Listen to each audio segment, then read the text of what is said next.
Shell cuts dividend for first time since World War II as oil demand collapses. London Royal Dutch Shell has slashed its dividend for the first time since World War II after profits were wiped out by a historic collapse in oil demand caused by the coronavirus pandemic. The Anglo-Dutch firm, one of the world's largest oil companies, said in a statement Thursday that it will cut its quarterly dividend to 16 cents per share, from 47 cents previously. It posted a net loss of $24 million for the first quarter of 2020, compared with a profit of $6 billion in the same period a year ago. Shares in the company plunged as much as 8% in London on Thursday morning. The world has seriously changed over the last few months, Royal Dutch Shell, RDSA, CEO Ben van Beurden said in a video recorded from his home and posted to the company's website.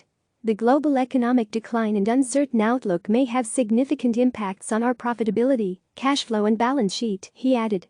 Cutting the dividend will reinforce our resilience, preserve the strength of our balance sheet and support value creation in the long term, Van Beurden added. Shell was widely expected to maintain its dividend, having secured more than $20 billion in credit facilities since December. But the pandemic has destroyed demand for oil, with planes grounded, millions of people working from home and taking far fewer car trips, and factories shuttered. The International Energy Agency said in a report Thursday that the drop in global energy use this year is like wiping out demand from all of India, a country of 1.3 billion people and the world's third biggest consumer. Demand for oil, gas and coal had been hammered, it added. Only renewable energy was proving resilient. Such dynamics, combined with the supply glut that resulted from a brief but brutal price war between Saudi Arabia and Russia, have dealt a gut punch to oil markets. Last week, U.S. oil prices turned negative for the first time ever as traders paid people to take crude off their hands. Norwegian oil company Equinor slashed its dividend by 67% last week. But BP, which reported a 67% decline in first quarter profit on Tuesday, maintained its dividend at 10.5 cents per share, while saying it would keep it under review.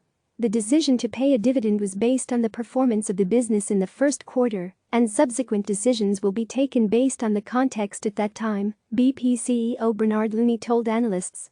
ExxonMobil, XOM, and Chevron, CVX, which report earnings on Friday, have vowed to defend their dividends. Julia Horowitz and Matt Egan contributed to this report. Click subscribe to receive the latest news.